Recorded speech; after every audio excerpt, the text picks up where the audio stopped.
நீலகிரி கிறிஸ்துவின் சபையார் வழங்கும் பர்வதத்தின் குரல். இது சத்தியத்தின் குரல்.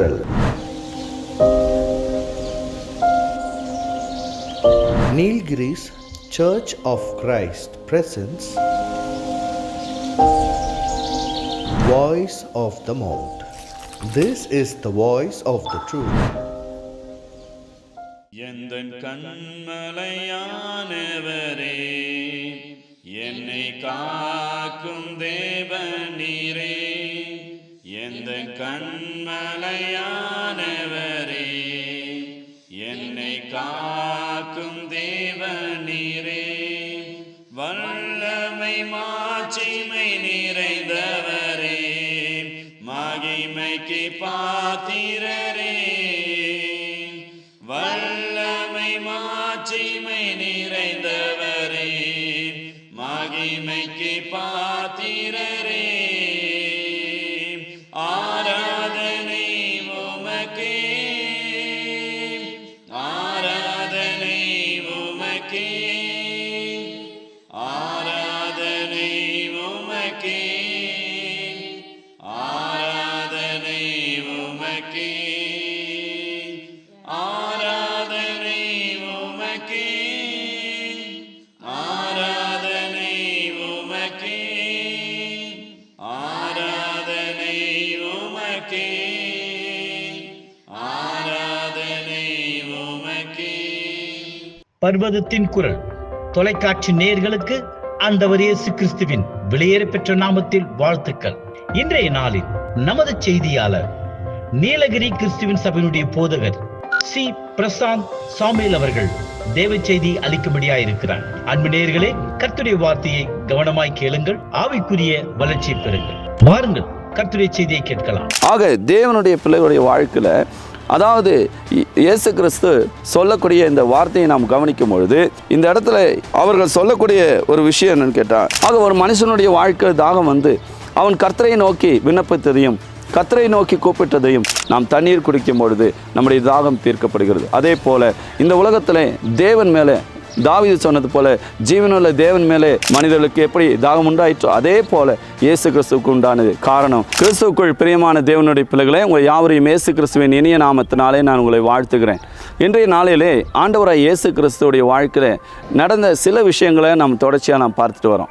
கடந்த நாட்களிலே இயேசு கிறிஸ்துவனுடைய பசியை குறித்து, அவருடைய சீசருடைய பசியை குறித்து, ஒரு மனிதனுடைய வாழ்க்கையில் பசி உண்டானால் அவனுக்கு என்ன தேவை என்பதை குறித்து நாம் பார்த்துட்டு வந்தோம். இன்றைக்கு ஒரு மனிதனுடைய வாழ்க்கை தாகம் ஏற்பட்டால் அவன் தாகமானது தீர்க்கப்பட வேண்டும்.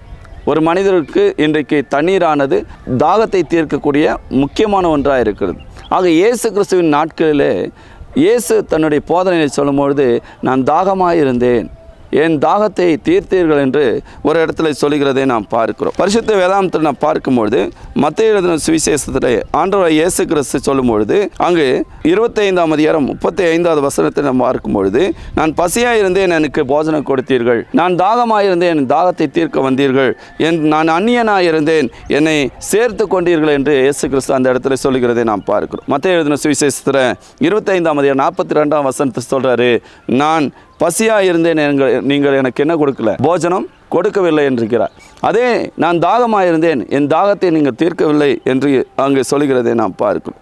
ஆக தேவனுடைய பிள்ளைகளுடைய வாழ்க்கையில், அதாவது இயேசு கிறிஸ்து சொல்லக்கூடிய இந்த வார்த்தையை நாம் கவனிக்கும் பொழுது, இந்த இடத்துல அவர்கள் சொல்லக்கூடிய ஒரு விஷயம் என்னன்னு கேட்டால், நாங்கள் எப்போ நீங்கள் எப்போ தாகமாக இருந்தீங்க, எப்போ நீங்கள் பசியாக இருந்தீங்க, உங்களுக்கு நாங்கள் எப்போ ஆகாரம் கொடுக்காமல் இருந்தோம், நாங்கள் எப்போ உங்களுக்கு தாகத்தை தீர்க்காமல் இருந்தோம் என்று சொல்லி இயேசு கிறிஸ்துவை பார்த்து இன்னொரு இடத்துல கேள்வி கேட்கிறார்கள். அப்போது இயேசு சொல்கிறாரு, இந்த சிறியர்கள் யாருக்கு எதை செய்தீர்களோ அதை எனக்கு செய்தீர்கள் என்று இயேசு சொல்கிறார். ஆக ஒரு அற்பமான மனிதர்களுக்கு நாம் என்ன செய்கிறோமோ அதை இயேசுவுக்கு நாம் செய்கிறோம் என்று பரிசுத்த வேதாந்தத்தில் சொல்லப்பட்டிருக்கிறது. ஆக இயேசு கிறிஸ்து இந்த இடத்துல குறிப்பிட்டு சொல்கிறாரு, நான் பசியாக இருந்து எனக்கு நீங்கள் ஆகாரம் கொடுக்கல. சில நேரத்தில் நாம் கூட சொல்கிறோம், என்னென்னு, நான் சாப்பிட ரொம்ப பசியாக இருந்துச்சு, ஆனால் நீங்கள் ஒன்றுமே எனக்கு கொடுக்கல, நான் எதிர்பார்த்தேன், நீங்கள் ஒன்றும் தரல அப்படின்னு சொல்லக்கூடிய ஒரு சூழ்நிலையை நம்முடைய வாழ்க்கை நடந்திருக்கும். ஆனால் இங்கே இயேசு சொல்கிறார், நான் பசியாக இருந்தேன், எனக்கு ஆகாரம் கொடுக்கவில்லை, நான் தாகமாக இருந்தேன், எனக்கு தாகத்தை தீர்க்கவில்லை என்று அங்கே சொல்கிறதை நாம் பார்க்கிறோம். அடுத்தது யோவான் எழுதின சுவிசேஷம் 4ஆம் அதிகாரம் 13ஆம் வசனத்தினை வாசிக்கும் போது, இயேசு அவளுக்கு பிரயோஜனமாக, இந்த தண்ணீரை குடிக்கிறவனுக்கு மறுபடியும் என்ன செய்யும்? தாகம் உண்டாகும். ஆக சமாரிய ஸ்திரீயின் இடத்துல இயேசு கிறிஸ்து சொல்லக்கூடிய ஒரு விஷயம், இந்த தண்ணீரை குடிக்கிறவனுக்கு அவனுக்கு என்ன செய்யும்? மறுபடியும் மீண்டும் அவனுக்கு தாகம் உண்டாகும்னு சொல்கிறார். அப்படின்னா இந்த தண்ணீர் என்பது தேவனுடைய வசனமாக இயேசு கிறிஸ்து அந்த இடத்துல விவரிக்கிறதை நாம் பார்க்கிறோம். ஆண்டவராக இயேசு கிறிஸ்துவனுடைய அந்த வசனம் ஒவ்வொரு மனிதனுடைய தாகத்தையும் தீர்க்கக்கூடிய ஒரு நீரூற்றாக இருக்கிறது. அது ஒரு பரிசுத்த நதியாக இருக்கிறது. ஆக இந்த இடத்துல இயேசு கிறிஸ்து அதை குறித்து சொல்லி வருகிறார். அது மாத்திரமல்ல, யோவான் எழுதின சுவிசேஷம் 19ஆம் அதிகாரம் 28ஆம் வசனத்தை பார்க்கும்பொழுது, அதன் பின்பு எல்லாம் முடிந்தது என்று இயேசு அறிந்து வேத வாக்கியம் நிறைவேறத்தக்கதாக தாகமாக இருக்கிறேன் என்றார். இங்கு நாம் பார்க்கிறோம், ஆண்டவராக இயேசு கிறிஸ்துவோடைய வாழ்க்கையில் அங்கு சிலுவையில் தொங்கிக் கொண்டிருக்கும் பொழுது அவர் சொல்லக்கூடிய ஒரு வார்த்தை, எல்லாம் முடிந்தது, நான் தாகமாக இருக்கிறேன் என்று இயேசு அந்த இடத்துல சொல்லுகிறதை நாம் பார்க்கிறோம். ஆக சிலுவை மரத்தில் தொங்கிக் கொண்டிருக்கிற இயேசு கிறிஸ்து பாடுகளையும் நிந்தைகளையும் அவமானங்களையும் அடைந்து சிலுவையிலே அவர் தொங்கிக் கொண்டிருக்கும் பொழுது அவருக்கு மிகுந்த ஒரு தாகம் உண்டாயிற்று. இதோ தாகமாக இருக்கிறேன் என்று இயேசு கிறிஸ்து தன்னுடைய குரலை உயர்த்தி அந்த இடத்துல கல்வாரி சிலுவையில் சொன்ன அந்த காரியத்தை நாம் பார்க்கிறோம். ரோமருக்கு எழுதின நிருபம் 12ஆம் அதிகாரம் 20ஆம் வசனத்தில் பார்க்கும்பொழுது, அன்றையும் உன் சத்துரு பசியாக இருந்தால் அவனுக்கு போஜனம் கொடு, அவன் தாகமாக இருந்தால் அவனுக்கு பானம் கொடு, இப்படி செய்வதனால் அக்னி தழலை அவன் தலையின் மேல் குவிப்பாய் என்று அருமையான பவுல் இந்த இடத்துல எழுதுகிறதை நாம் பார்க்கிறோம்.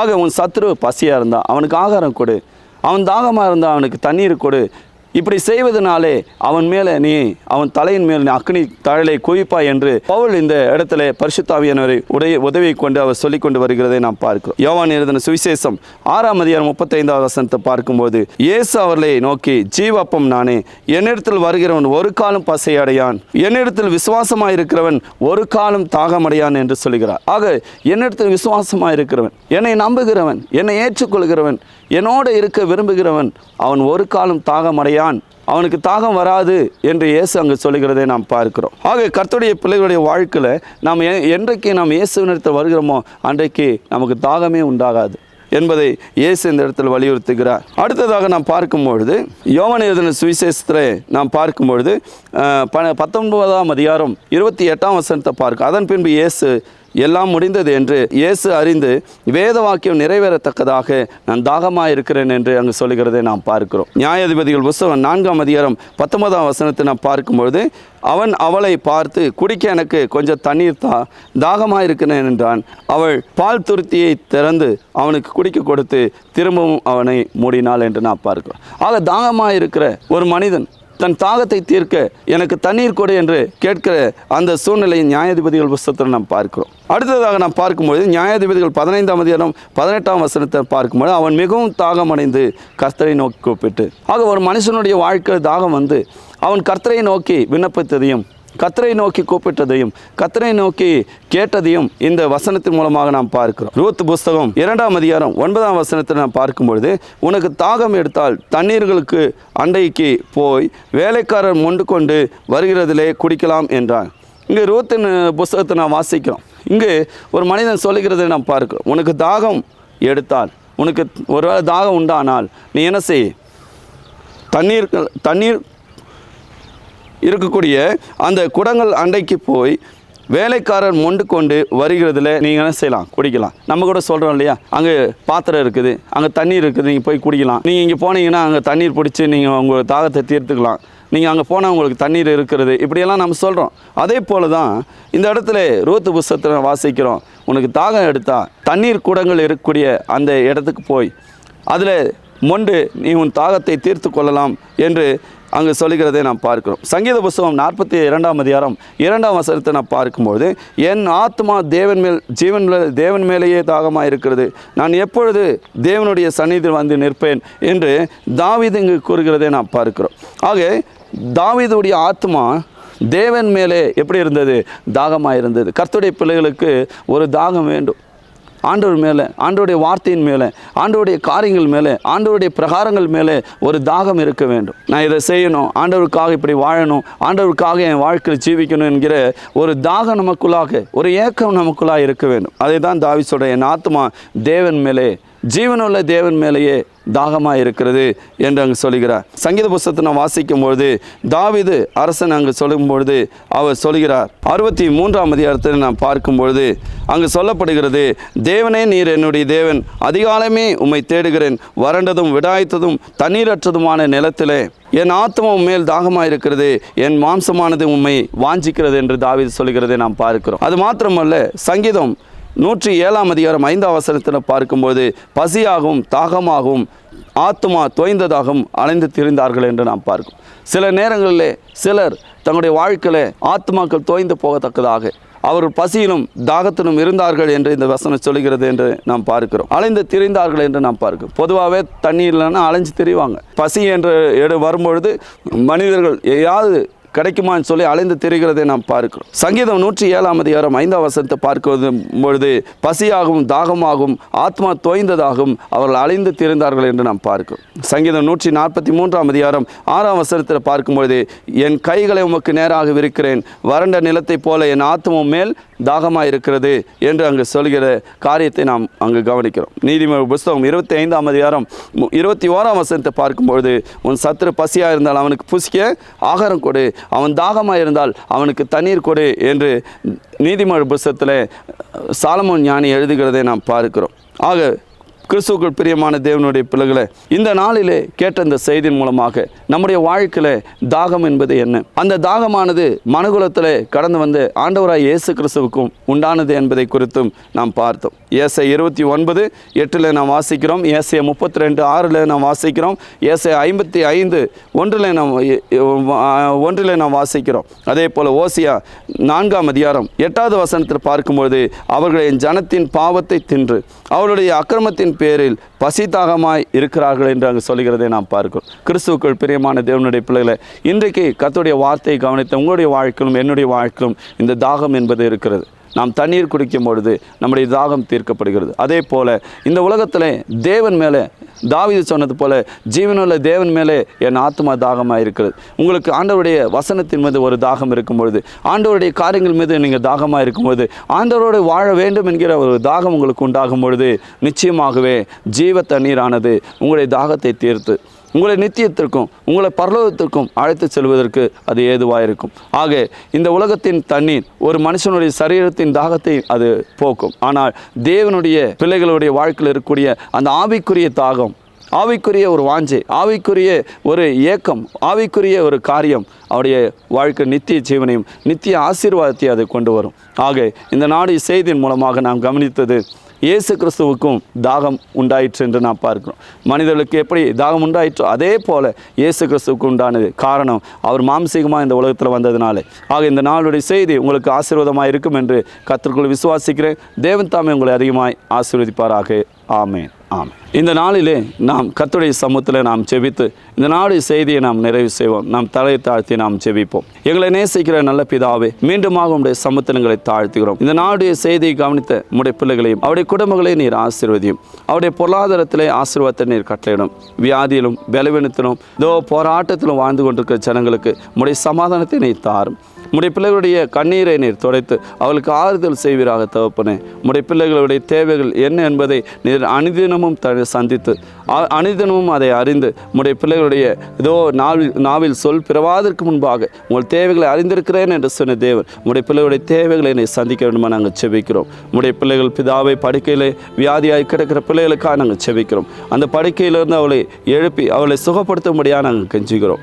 அதே போல தகப்பனே, மனித வாழ்க்கையில் பாவத்திற்கு அடிமையாக இருக்கிற ஜனங்களை இந்த பாவத்தின் பிடியிலிருந்து நீர் மீட்டெடுக்கும்படியாக நாங்கள் செபிக்கிறோம்.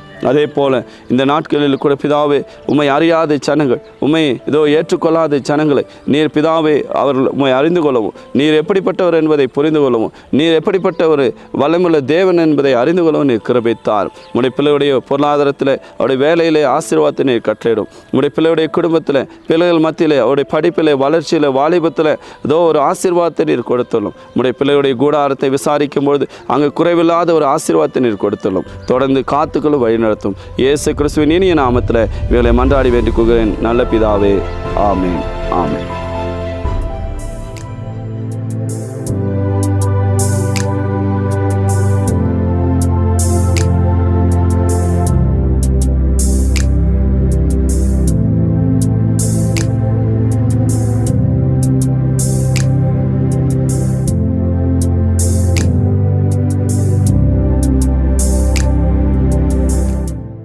நீங்கள் எங்களோடு கூட தொடர்பு கொள்ள உங்களை அன்புடன் அழைக்கிறோம்.